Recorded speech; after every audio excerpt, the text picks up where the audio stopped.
देखिए, और ये इस हमारे 4 क्वेश्चन है यानी 4 क्वेश्चन है, और इसमें हम सॉल्व करवाएंगे इसको प्रूफ के साथ कैसे ये क्वेश्चन सॉल्व होंगे। ठीक है, देखिए पहले क्वेश्चन हमारा ये है कि लड़कियों में पीरियड्स कब आता है, और दूसरा क्वेश्चन है कि लड़कियों में पीरियड के समय ब्लड क्यों आता है, और तीसरा क्वेश्चन है गर्भवती महिलाओं में पीरियड क्यों नहीं आता है, और पीरियड के समय आचार को छूने पर आचार क्यों खराब हो जाता है। ठीक है, तो ये सारे क्वेश्चंस है जो कि हमेशा आपको सुनने को मिलता होगा, तो आपको थोड़ा सा समझने में थोड़ी सी दिक्कत होगी कि नहीं ऐसा एक्चुअल में कैसे होता है। ठीक है, तो आज इस वीडियोस में हम सब कुछ डाउट क्लियर कर देंगे, एक्चुअल में इन सब का रहस्य क्या है और इनका वजह क्या है, कहां तक ये सही है। ठीक है, तो सबसे पहले फर्स्ट क्वेश्चन को टच करते हैं, लड़कियों में पीरियड्स कब आता है। तो हम बता दें कि पीरियड्स लगभग 10 से 12 साल या फिर 13 साल की एज में एक फीमेल्स को पीरियड्स आना यानी एक गर्ल्स को या फिर एक लड़की को आना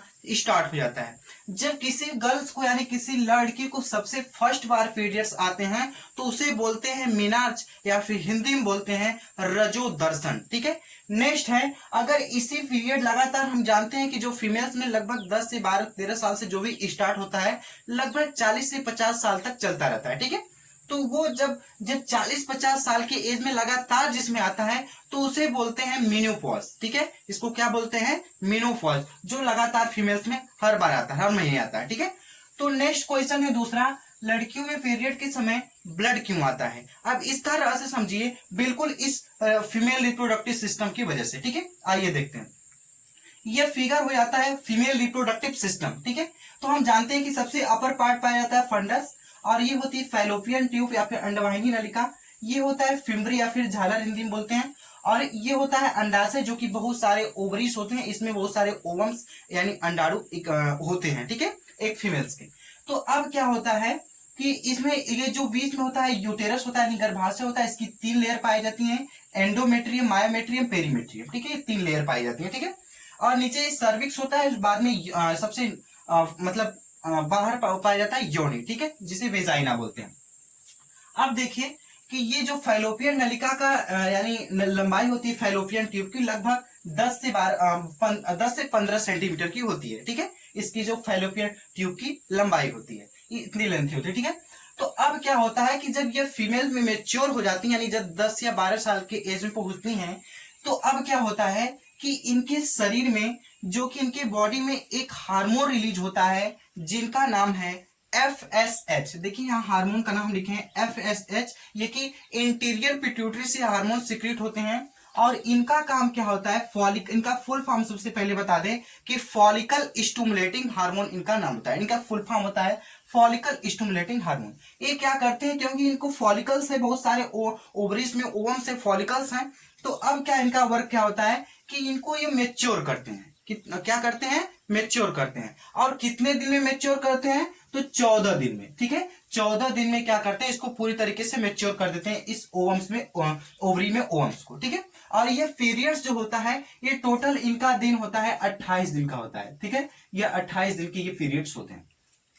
अब जैसे ही ये 14 दिन में मेच्योर जाता है तो उसके बाद दूसरा हार्मोन सिक्रेट होता है जिसका नाम है LH, इसका फुल फॉर्म हो जाता है ल्यूटिनाइजिंग हार्मोन। ठीक है, अब ये क्या काम करता है कि इस फॉलिकल्स को मेच्योर हो गया तो इस फॉलिकल्स में इसको कन्वर्ट करता है, इस यानी फिम्बरी में लगा देता है, यानी फैलोपियन ट्यूब में इसको कन्वर्ट कर देता है, भेज देता है, इसका मेन वर्क होता है।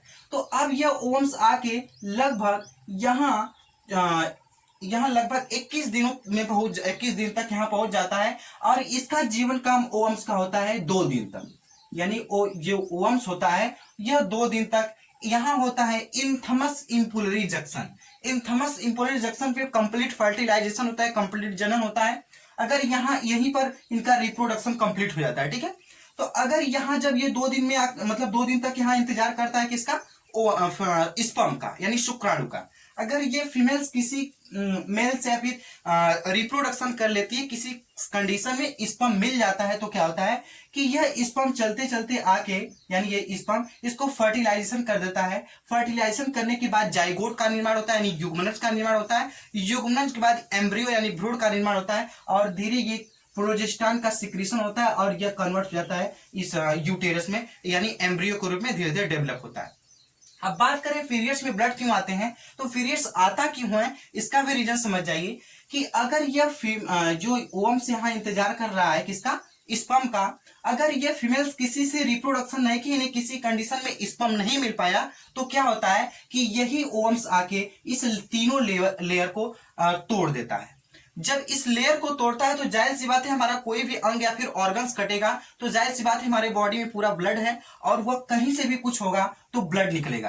तो अब जब इस तीनों लेयर को तोड़ती है, 3 लेयर होती हैं और इस तीनों लेयर को तोड़ देती हैं और तोड़ते हुए पूरा बाहर निकल जाती है, यानी इस तीनों लेयर को तोड़ के बाहर निकल जाती है। लगभग 1 से 3 या 4 दिन तक ब्लड का स्राव होता रहता है, यानी ब्लड रिलीज होता रहता है। इसी में अगर कॉटन का यूज न करके किसी कपड़े का यूज कर देते हैं आप, मतलब खराब कपड़ों का, तो इसमें भयंकर डिसीज हो सकती है, इससे एड्स हो सकता है और बीमारियां हो सकती हैं। ठीक है, तो पीरियड्स क्यों आते हैं, क्योंकि स्पर्म न मिला और यही ओवम्स जाके इस यूटेरस को, यानी यूटेरस के लेयर को तोड़ देती है, जो तीनों एंडोमेट्रियम, मायोमेट्रियम और पेरीमेट्रियम, इन तीनों को तोड़ देती है। ठीक है, और हम जानते हैं कि जो पीरियड्स होता है इसमें 2 ओवम्स, 2 फैलोपियन ट्यूब पाई जाती हैं, एक लेफ्ट मतलब एक यहाँ और एक यहाँ। तो मान लेते हैं कि अगर यहाँ अगस्त में इस साइड से पीरियड्स आया तो सितंबर में इधर से आएगा। ठीक है, तो जैसे ये फिर से जुड़ जाते हैं, क्योंकि ये हर महीने टूटते रहते हैं, जोड़ते रहते हैं, तो इनका सिक्रीशन होता रहता है। एक्चुअल में ये टूटते जुड़ते रहते हैं, जब यह मतलब 14 दिन में जब तक हर इधर मैच्योर होगा तब तक ये लेयर जुड़ जाएगी। ठीक है, तो इस कंडीशन में ऐसे ऐसे जब ये बार बार टूटते रहेंगे, अगर स्पर्म नहीं मिलता रहेगा तो ये टूटते रहेंगे। ठीक है, तो इसलिए क्या होता है कि फीमेल्स में पीरियड के समय क्या आता है, ब्लड का रिलीज होता है, ब्लड रिलीज होता है। ठीक है, समझ में आ गया, क्योंकि ये ओम्स आके यूटेरस की वाल्व को तोड़ देती है, इसलिए ब्लड निकलता है और इसी से ब्लड आता रहता है। ठीक है, क्वेश्चन क्लियर हो गया 2। ठीक है, 2 क्वेश्चन हम लोग सॉल्व कर दिए। तीसरा क्वेश्चन है कि गर्भवती महिलाओं में पीरियड्स क्यों नहीं आता है। अब इसमें देखिए कि कुछ ऐसी फीमेल्स होती हैं जो प्रेग्नेंट हो जाती हैं, तो उसमें क्या होता है कि उनमें ये पीरियड्स आने बंद हो जाते हैं। जाहिर सी बात है इसलिए बंद हो जाते हैं क्योंकि यहाँ प्रोजेस्टेरॉन का सिक्रीशन होने लगता है और एफएसएच का सिक्रीशन बंद हो जाता है, यानी फॉलिकल्स बनना कम बनते हैं। क्यों इसलिए कम बनते हैं, क्योंकि अब इनका इसमें यूटेरस में कोई एम्ब्रियो डेवलपमेंट हो रहा है, यानी किसी बेबी का ग्रोथ हो रहा है, किसी का डेवलप हो रहा है इसमें। तो इसलिए क्या होता है कि अब इस हार्मोन का सिक्रीशन नहीं होता, यानी फॉलिकल स्टिमुलेटिंग हार्मोन का सिक्रीशन नहीं होता है। इसलिए क्या होता है कि यहां से ये पीरियड्स आने बंद हो जाते हैं और तब तक बंद रहेंगे जब तक कि यह 9 मंथ के बाद बाहर या बेबी का डेवलप बाहर ना आ जाए, जब तक इसका बर्थ नहीं हो जाएगा तब तक ये पीरियड्स आना बंद रहेंगे। ठीक है, नेक्स्ट क्वेश्चन है, पीरियड के समय अचार छूने से क्यों ऐसा माना जाता है, गांव में बोला जाता है कि अगर किसी को पीरियड्स आना है तो उसे मंदिर में नहीं जाना है और वह अचार वगैरह का यूज छू देती है तो अचार खराब होता है। ऐसा बिल्कुल गलत है। अगर ये इंफॉर्मेशन किसी को अगर पता होगा तो वनली वन बाबा के माध्यम से पता होगा, क्योंकि बाबा लोग ही ये सब बता सकते हैं। लेकिन मैं जहां तक जानता हूं साइंटिफिक रीजन ये है कि इससे कोई प्रॉब्लम नहीं होती। आप नहीं तो आप लाइव प्रूफ करके देख सकते हैं, इसमें ऐसा कोई बात नहीं है जैसे कि ये रिलीज होता है अचार खराब हो जाए तो कुछ नहीं। आप बिल्कुल कोई किसी को पीरियड्स आए हैं और उसको मतलब किसी डब्बे में से अचार 5-6 निकालिए और किसी एक डब्बे में रख दीजिए और उसको अच्छी तरह से सुरक्षित रखिए और एक अपने यूज कर लीजिए, देखिए वो नहीं बिगड़ेगा अगर अच्छे तरीके से रखें। तो ये जो बात है ये अफवाह है, ये बिल्कुल गलत है, ये हम नहीं मानते हैं कि नहीं ऐसा कुछ होता है, ऐसा कुछ नहीं है। तो इसलिए ये चारों क्वेश्चन हमारे सॉल्व होते हैं बिल्कुल लाइव प्रूफ के साथ। ठीक है, इसमें जो भी डाउट हो आप कमेंट में बता सकते हैं। ठीक है, तो इसलिए मुझे आशा है कि आप लोगों को बिल्कुल समझ, अगर ये समझ में आया तो प्लीज वीडियो को लाइक करें, सब्सक्राइब करें और लोगों तक शेयर करिए, ताकि इस नॉलेज से सब लोग परिचित हो जाएं और ऐसे ही इंटरेस्टेड वीडियो के साथ